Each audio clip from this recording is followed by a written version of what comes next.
नमस्कार. तुमच्या सगळ्यांचं आपल्या करिअर ऑर्बिटच्या राज्यसेवेच्या प्लॅटफॉर्मवर खूप खूप स्वागत आहे.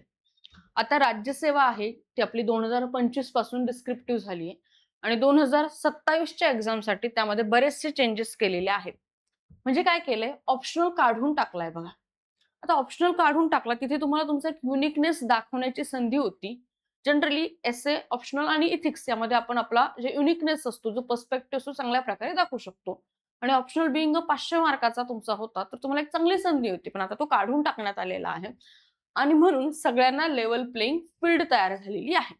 मग सगळ्यांनाच जीएसचाच अभ्यास करायचा आहे, जीएसचेच पेपर लिहायचे आहेत. मग तुमचे जे मार्क आहेत ते एसए, जीएस 1, 2, 3, 4 असं हे 5 पेपर मिळून तुमचं मेरिट ठरणार आहे. आता यामध्ये काय होणार आहे, जेव्हा मेरिट ठरणार आहे, सगळ्यांना ऑलमोस्ट जीएस जेव्हा अभ्यास करतो, सगळ्यांकडेच सेम इन्फॉर्मेशन असते आणि तीच इन्फॉर्मेशन ऑलमोस्ट सगळेजण पेपरमध्ये लिहितात. मग आपल्या उत्तरामध्ये युनिकनेस राहत नाही. मग तो युनिकनेस कसा आणायचा, काय आणायचा? तर त्याचे काही फंडामेंटल्स असतात, काही टेक्निक्स असतात. मग प्रश्नाचे कीवर्ड समजून घेणे, सिलेबस व्यवस्थितरित्या ग्रास्प करणे, मग सिलेबसच्या प्रत्येक पॉइंटचे तुमच्याकडे 2 पेजर असले पाहिजे. पहिले लोकं 1 पेजर म्हणायचे, मी 2 पेजर म्हणते मागून पुढून. का बरं? सांगते थोड्या वेळाने. ते आपल्याकडे असले पाहिजे. त्याच्या रिलेटेड कोणत्या कमिट्याज आहेत, कोणते रिपोर्ट आलेत, कोणते कायदे आलेत, सरकारने काय-काय उपाययोजना केल्या. मग 2 सरकारच्या उपाययोजना असल्या, एक भारत सरकारच्या आणि महाराष्ट्र सरकारच्या. अशा गोष्टी आपल्याकडे प्रिपेअर्ड असल्या पाहिजे आणि फक्त प्रिपेअर असून चालणार नाही, तर ते आपल्या आन्सरमध्ये उतरल्या पाहिजेत. म्हणजे जो ऑप्शनल हटवून टाकला त्यामुळे जीएसवर आपल्याला आता खूप जास्त काम करावं लागणार आहे. जीएसमध्ये ते 1, 2, 3, 4 याच्यामध्ये तुम्हाला ऑलमोस्ट 450च्या प्लस ज्याला कोणाला मार्क येतील, त्यांचे सिलेक्शन होण्याचे चान्सेस तिथे वाढून जातील. जर तुम्ही नॉर्मल सगळेच 300 प्लस तर सगळ्यांचेच मार्क असतात, ऑलमोस्ट सगळ्यांचे असतात. 350 प्लस पण खूप जण असतात. मग आपल्याला एक्सेप्शनली वेल करायचंय, तर तुमचा जो टार्गेट असला पाहिजे, तर तो किती असला पाहिजे? 1200 तुमचं किती 1250 मार्काचा पेपर आहे ना, तर ऑलमोस्ट 450च्या वरी जर तुम्हाला जीएस म्हणजे जीएस 1, 2, 3, 4 याच्यामध्ये मार्क असेल, तर यू आर इन आणि त्याच्यानंतर एसे तर असं आपलं एक मेरिट ठरतं. म्हणजे तुम्ही 500, 550च्या वर गेले, तर you R in the safe zone. मग त्या सेफ झोनमध्ये राहण्यासाठी आपल्याला खूप जास्त मेहनत करावी लागेल आणि ती मेहनत करण्यासाठी आपण ॲज अ करियर ऑर्बिट अकॅडमीने काय केलेली आहे, आपली राज्यसेवेची फाउंडेशन बॅच जी कशासाठी असते, आपली जी राज्यसेवाची संयुक्त परीक्षा असते. ज्यामध्ये काही राजपत्रितच्या ग्रुप ए सर्व्हिसेस आणि काही ग्रुप बी सर्व्हिसेस अशा ॲड असतात. ही बॅच लॉन्च केलेली आहे. बॅचची फीस फक्त 11,000 आहे. मार्केटपेक्षा खूप कमी आहे. तुम्ही आमची क्वालिटी जाऊन ॲपवर आणि तुमच्या लेक्चर्समध्ये YouTubeवर चेक करू शकता. तो जेन्युइनच तुम्हाला तिथून कळेल आणि एक्झामला काय लागतं ते तुम्हाला कळेल आणि मग ही फीस का कमी आहे हेही तुम्हाला त्याच्या मागचं रिझन कळेल. का कमी आहे? आमच्या ॲडमिनिस्ट्रेटिव्ह एक्सपेन्सेस खूप कमी असल्या कारणाने फीस कमी आहे. ॲडमिनिस्ट्रेटिव्ह एक्सपेन्सेस जास्त नाही म्हणून फीस कमी आहे. याच्यामध्ये क्वालिटीची कुठलीही कॉम्प्रोमाईज नाहीये. इव्हन मार्केटमध्ये जे सांगताय त्याच्यापेक्षा 2 गोष्टी सरसच आम्ही तुम्हाला सांगू because we are in the process आणि त्या प्रोसेसमध्ये आम्हाला माहिती आहे कशाला मार्क पडतात, कशाला नाही पडत, कसं जायचं, कसं नाही जायचं.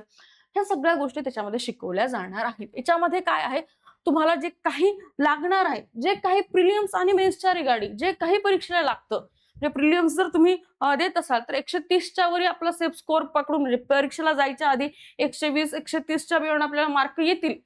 एवढी आपली शुअरिटी असली पाहिजे आणि त्याच पद्धतीने अभ्यास करायचा आहे. मग कट ऑफ किती लागू? 98 लागू नाहीतर 105 लागू. आपल्याला त्याची घेणं नाही का नाही. मग ते 130 प्लसचाच अभ्यास करायचा आहे फॉर द प्रिलिम्स. इव्हन मेन्ससाठी सुद्धा 500 प्लसचा आपण अभ्यास करायचा. 500, 550 प्लसचा अभ्यास करायचा तर त्यासाठी आपल्याला शुअरिटी असावी लागते. मग काय वाचायचं, काय नाही वाचायचं यासाठी जे काही एक्झामला रिलेव्हंट आहे तेच आपण शिकवणार आहे आणि ते विद्यार्थ्याकडून करून घेतलं जाणार आहे. म्हणजे असं नाही की आम्ही आलो, शिकवलं, निघून गेलो. नाही. ते तुमच्याकडून करून घेतलं जाणार आहे. आणि करून घेण्यासाठी तुम्हाला ते जे लेक्चर्स असतील ते लाईव्ह फॉर्मॅटमध्ये असतील आणि कंपल्सरी फॉर एव्हरी पर्सन जो कोणी 27ची परीक्षा देणार आहे, जो कोणी डेडिकेटेड आहे, त्यांनी ते लाईव्हच अटेंड करायला पाहिजे. ओके? आणि बॅच सुद्धा लाईव्हच असणार आहे. ओके? तुमच्या काय याच्यामध्ये ज्या फुल लेंथ टेस्ट आणि हाफ लेंथ टेस्ट सुद्धा होणार आहेत. सगळ्या प्रिलिम्स फॉर्मॅटच्या आणि मेन्स फॉर्मॅटच्या सुद्धा टेस्ट त्याच्यामध्ये होणार आहेत. त्या इव्हॅल्युएट केल्या जातील. ज्या पद्धतीने क्वेश्चनची डिमांड काय आहे, कीवर्ड काय आहे, डायग्राम काय असते, एक्झाम्पल काय असतात, केस स्टडीज काय असतात, ह्या सगळ्या भानगडी आम्ही इथे तुमच्याकडून शिकून घेणार आहोत, तुमच्याकडून ते लिहून घेणार आहोत, जेणेकरून एक्झाम मध्ये आपण एक वेल प्रिपेअर्ड पर्सन म्हणून जाणार आहोत. आणि करंट अफेअर्स इव्हन तुम्ही 2025चा पेपर पाहिला तर शक्ती सायक्लोनवर प्रश्न विचारला विच शोज करंट इम्पॉर्टन्स किती आहे. भूगोलासारख्या पेपरमध्ये शक्ती सायक्लोनवर रिसेंट आलेल्या शक्ती सायक्लोनवर काय करा, तुम्ही शॉर्ट नोट लिहा. तुम्हाला माहित पाहिजे शक्ती सायक्लोन कुठे आलंय, काय त्याची प्रोसेस आहे, अरेबियन सी मध्येच का आलंय, तर यासाठी करंट इम्पॉर्टन्स किती महत्वाचं आहे हे तुम्हाला इथून कळतं. डाऊट क्लिअरिंग मेंटरिंग सेशन सुद्धा असतील, त्याची काळजी करायची नाही. एवढं जर आम्ही हँड होल्ड करतोय तर ऑब्व्हियसली ते असणारच आहे. तर अशी आपली बॅच चालू झालेली आहे, ही त्याची फीस आहे. तुम्हाला अधिक माहिती करायची असेल तर या नंबरवर कॉन्टॅक्ट करा, तुम्हाला अधिक माहिती मिळून जाईल. ओके, आता बघा हे जे काही आजचं लेक्चर्स आहे यामध्ये आपण जनरल स्टडी, तुम्हाला माहिती असेल आता आपली जी राज्यसेवा मेन्स झालेली आहे किंवा राज्यसेवेची परीक्षा झालेली आहे, पूर्व परीक्षा, आता ते म्हणतात 2 किंवा जास्त वेळेस घेऊ, पाहू त्याचा काय निर्णय होता. पण एक तर प्रिलिम्स पक्की होणार आहे एवढं आपल्याला माहिती आहे. पण ती प्रिलिम्स पास झाली की मेन्स होणार हे आपल्याला माहिती आहे. पण त्या प्रिलिम्स आणि मेन्सच्या रिगार्डिंग आपण हे सेशन घेतलेलं आहे आणि हे तुमचं एक काय म्हणतात सिलेबस ओरिएंटेशन सेशन आहे रिगार्डिंग जॉग्राफी. मग पेपर 1 मध्ये 3 सेक्शन आहेत. एक आहे इतिहास, त्याच्यामध्ये तुमचा भारतीय वारसा व संस्कृती, जगाचा इतिहास, भूगोल आणि समाज हे पेपरचं नाव आहे. आणि दुसरा इम्पॉर्टंट म्हणजे पेपरचं नाव आहे ज्यामध्ये इतिहास, भूगोल आणि भारतीय समाज असे 3 सेक्शन येतात. आजचं जे लेक्चर आहे हे तुमचं डेडिकेटेड आहे टुवर्ड्स भूगोल. यामध्ये आपण भूगोलाचा काय सिलेबस आहे रिगार्डिंग मेन्स आणि प्रिलिम्स ते आपण इथे पाहणार आहोत. ओके, आता बघा हा जो ब्लू याच्यामध्ये हायलाइटेड झालेला आहे हा मेन्सचा सिलेबस आहे भूगोलाचा.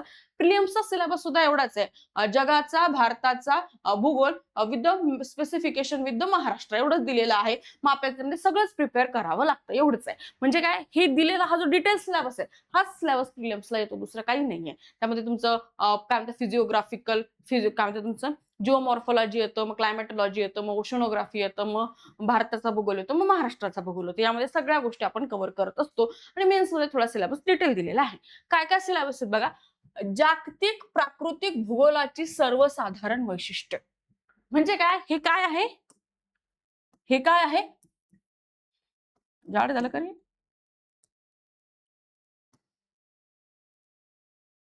हे काय आहे फिजिकल जॉग्राफी, त्यालाच आपण काय म्हणतो जिओमॉर्फॉलॉजी. जर तुम्ही 25चा पेपर पाहिला असेल तर 75 मार्काचा पेपर होता, तिथले ऑलमोस्ट 5-10 30 मार्काचं तुमचं हे विचारलेलं आहे जिओमॉर्फॉलॉजी. म्हणजे किती जास्त विचारलेलं आहे विचार करू शकता. 25 ते 30 मार्काचं फक्त जिओमॉर्फॉलॉजी विचारलेलं आहे. मग याच्यामध्ये काय असतं, पृथ्वी कशी तयार झाली, मग त्याची काय म्हणतात प्लेट टेक्टॉनिक थ्योरी काय आहे, प्लेट टेक्टॉनिक थ्योरीच्या आधी तुमच्या त्या काय म्हणतात आल्फ्रेड वेगनर याची थ्योरी काय आहे, मग कन्व्हेक्शनल करंट थ्योरी काय आहे, मग ज्वालामुखी कसे तयार होतात, सुनामी कशा तयार होतात, ह्या सगळ्या भानगड्या म्हणजे प्लेट टेक्टॉनिक थ्योरी. त्यानंतर तुमची रॉक सिस्टीम कशी आहे, नंतर वेगवेगळी भूरूप कशी तयार होतात, ही सगळी झाली तुमची जिओमॉर्फॉलॉजी. तर हे सगळं आपल्याला शिकावं लागतं. याच्यामध्येच अर्थक्वेक येतात, सुनामी येतात, तुमचं काय म्हणतात व्हॉल्कॅनोज, सगळ्या गोष्टी इथे येतात. त्या गोष्टी आपण तिकडे डिझास्टर मॅनेजमेंट मध्ये शिकतो. त्याचं काही काळजी करा. Disaster as a volcano as a disaster शिकतो, अर्थक्वेक ऍज अ डिझास्टर शिकतो. इथे आपण अर्थक्वेक ऍज अ फेनॉमेना शिकतो. एवढा काय फरक आहे. म्हणजे काय, हे तुमचं जिओमॉर्फॉलॉजी एक इम्पॉर्टंट सेक्शन आहे. त्याचे प्रश्न, त्याचं डिटेल डिस्कशन मी त्या 25च्या PYQ विश्लेषणामध्ये केलेलं आहे. जाऊन बघा व्हिडिओ कसा सांगितलाय, किती सांगितलाय, डेप्थ काय असते प्रश्नांची, सगळं कळेल तुम्हाला. नंतर या महत्वाच्या नैसर्गिक संसाधनाचे जागतिक वितरण. नैसर्गिक संसाधन काय, जे निसर्गामध्ये सापडतात ते. मग ते स्टार्ट फ्रॉम सॉइल, वन, तुमचं मिनरल, ऑइल्स, तुमचे काय म्हणतात एलिमेंट्स, मेटल्स, हे सगळ्या ज्या गोष्टी निसर्गामध्ये भेटतात त्यांचं जागतिक वितरण, म्हणजे जगामध्ये त्यांचं वितरण कसं आहे. मग आयरनच्या वितरणामुळे आयरन अमेरिकेत भेटतं, जर्मनीत भेटतं, हे सगळ्या गोष्टी. मग गोल्ड, मग तुमचं काय म्हणता येईल वेगवेगळे फॉरेस्ट, हे सुद्धा नैसर्गिक साधन संपत्ती आहेत. कोणत्या प्रकारची वनं असतात, कोणत्या प्रकारची पाणी संपत्ती असते, हे सगळं पण जगाच्या लेवलवर पाहायचंय, भारताच्या लेवलवर पाहायचंय आणि मग महाराष्ट्राच्या लेवलवर सुद्धा पाहायचंय. सांगितलंय का? नाही, पण आपल्याला करावं लागतं कारण महाराष्ट्राच्या विशेष संदर्भासह असा स्वीट वर्ड तिथे ऍड केलेला असतो. त्या स्वीट वर्डमुळे हे सगळं आपल्याला इथे सुद्धा पाहावं लागतं. दक्षिण आशिया, भारतीय उपखंड यांच्या सहित म्हणजे जगाचं तर पाहायचंच आहे, मग दक्षिण आशियाचं पाहायचंय, मग दक्षिण आशियाचं पाहायचं, मग भारताचं पाहायचंय आणि मग महाराष्ट्राचं पण पाहायचंय. इथे सांगितलं का? करायचं असतं. ठीक आहे. नंतर बघा, प्राथमिक, द्वितीय, तृतीय क्षेत्रातील उद्योगांच्या जगभरातील वितरणास जबाबदार असणारे विविध घटक. Factor responsible for industrial development. Primary उद्योगासाठी कोणते आहेत, सेकंडरीसाठी कोणते, टर्शरीसाठी कोणते आहेत? जगामध्ये, दक्षिण आशियामध्ये, भारतामध्ये, महाराष्ट्रामध्ये. मिल इन अँड अराउंड मुंबईच का डेव्हलप झाली विचारू शकता की? विचारू शकता ना सिलेबस मध्ये. मग हे आपल्याला करून जावं लागतं. एक युपीएससीला प्रश्न आला होता, शुगर इंडस्ट्री जनरली नॉर्थ इंडियामध्ये होती पण आता ती सदर्न इंडियामध्ये शिफ्ट होत चालली. ह्याच ते हे टॉपिक येतो, सिलेबसच्या बाहेर जात नाही पण व्यवस्थित करून जावं लागतं. ठीक आहे, चला पुढे. महत्वाच्या भूप्राकृतिक घटना, हे बघा हे याला जोडून करावं लागतं.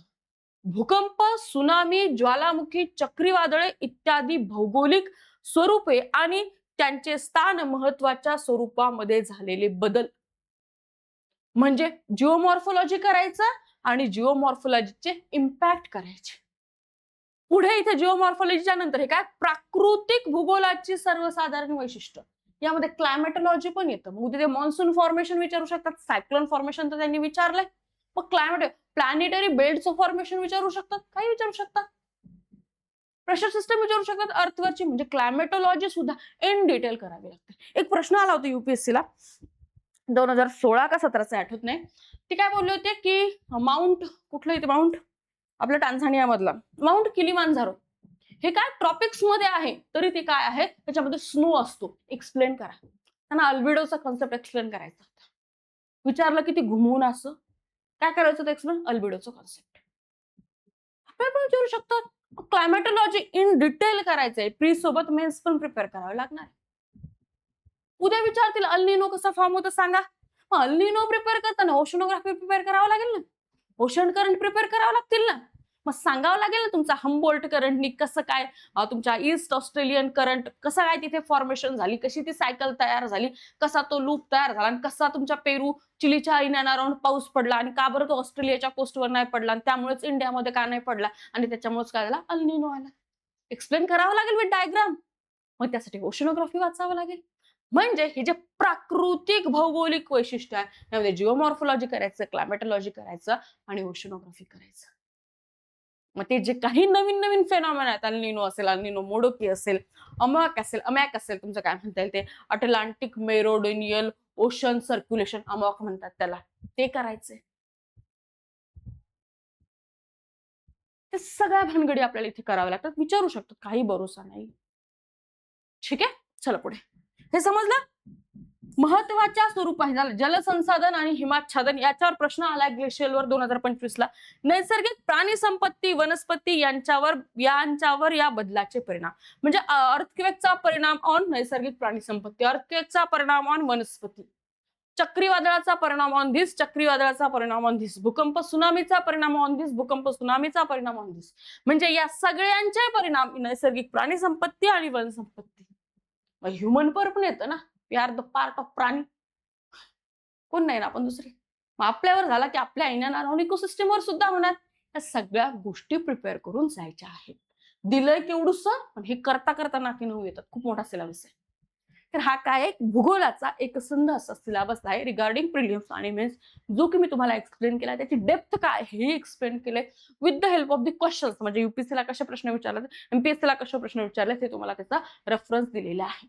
आणि त्याच्या रिगार्डिंग आपली काय झालेली आहे, ही बॅच चालू झालेली आहे. तुम्ही कॉन्टॅक्ट करा, माहिती करून घ्या. जर तुम्ही कंबाईनचे प्रिपरेशन करत असाल तर त्याच डेडिकेशनने कंबाईनची बॅच सुद्धा चालू झालेली आहे. तुम्ही त्याच्यामध्ये सुद्धा तुम्हाला जर ऍडमिशन घ्यायचं असेल तर तुम्ही इथे गोष्टी सिक्युअर करू शकता. आय होप तुम्हाला व्हिडिओ आवडला असेल. व्हिडिओ आवडला असेल तर कमेंट बॉक्समध्ये सांगा. काही डिफिकल्टी असेल तेही तुम्ही सांगू शकता, काही अडचण असेल रिगार्डिंग दिस सिस्टीम तेही तुम्ही सांगू शकता. आणि आपण इथे थांबूयात, पुन्हा भेटूयात नेक्स्ट व्हिडिओमध्ये. Till then bye bye and have a nice day. Thank you.